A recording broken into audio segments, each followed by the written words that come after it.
driving tips para sa mga automatic na sasakyan. Kung automatic ang sasakyan ninyo, merong case na hindi nyo magagalaw yung shifter ninyo.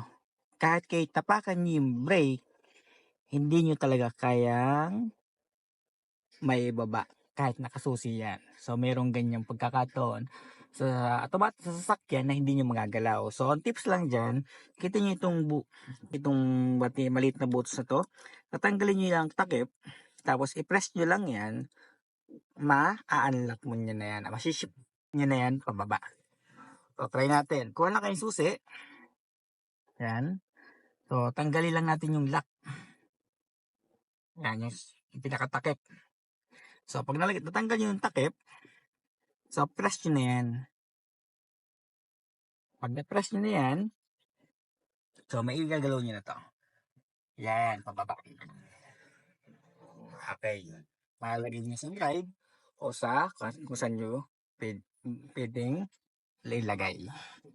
Yun ang tips lang doon.